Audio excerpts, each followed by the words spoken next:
Welcome to this Tutor to You Sociology topic video on global development, looking at the International Monetary Fund. The International Monetary Fund, or IMF for short, was founded towards the end of World War II at the Bretton Woods Economic Conference in New Hampshire in 1945. The conference brought together some of the most influential economists and senior treasury figures from around the world with the aim to agree on a system of economic order and international cooperation that would help countries recover from the devastation of the war. Two main institutions were founded at the conference, the IMF and the World Bank. The aim of the IMF was to promote global monetary cooperation, achieve financial stability, and facilitate international trade. Based on the ideas of Harry Dexter White and John Maynard Keynes, the IMF had 44 initial signatories, which has since expanded to 190 member countries today. The IMF is an international governmental organisation and comprises of member states, each of which has a quota, what the IMF called the building blocks of decision making. Each quota is based upon the size of the nation and its financial contribution to the IMF. At present, almost 60% of IMF shares are distributed amongst advanced economies, with the US and Japan having the highest quota based upon their contributions.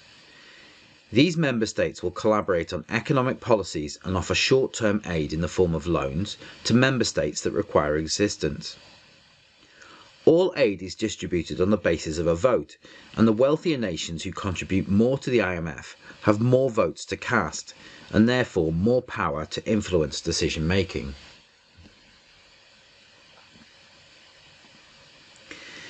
The IMF facilitates short-term loans to nations that find themselves in precarious financial situations, either through the impacts of conflict, natural disaster, or economic shortfalls. The majority of these programs are administered to developing nations and are conditional on that nation adopting the economic practices suggested by the IMF. This process is more commonly known as structural adjustment policy, whereby nations must implement neoliberal economic planning in order to receive aid, and this has been criticised by dependency and other critical theorists as being ideologically based. Neoliberal economic policy, whilst part of what most IGOs push forward, has mixed success in practice, particularly in the developing world. These structural adjustment policies require nations to follow certain principles.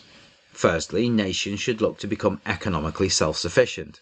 Aid is given to help them out of short-term problems, and so cuts to social spending need to be made in order to repay debts accrued as part of the loan.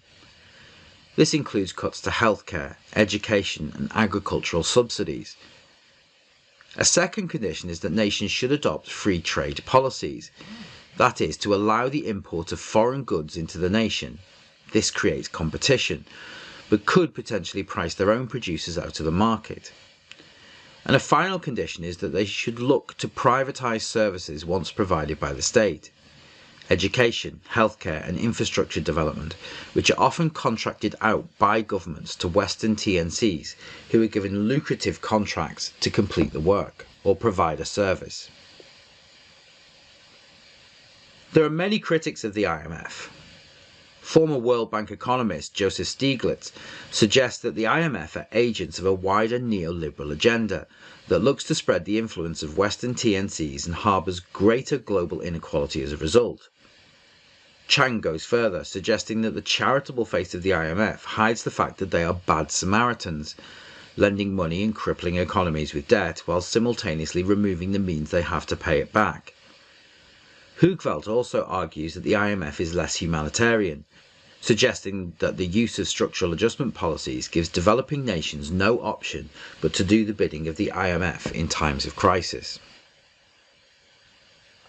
As an agency of development, the IMF have significant impacts on the developing world, and not many of them are positive. The IMF does little to stop the growing global inequality as it generates debt for developing nations, with large percentages of GNP being taken up by debt repayment that stifles their ability to grow their own economy or develop their own infrastructure. A further limitation of the IMF is that developing nations have limited representation in policy formation. It is the wealthier nations with larger quotas that are able to dictate policy to the majority of nations, which critics argue is undemocratic. And finally, despite many years of interventions, there's been little progress economically in the developing world, and many economists suggest that the gap between the developing world and the developed world is increasing as much of the aid provided by the IMF finds its way into the pockets of Western transnational corporations, rather than allowing nations to develop their own infrastructure. That concludes this Tutor to You Sociology topic video on global development, looking at the role of the International Monetary Fund. Thanks for watching.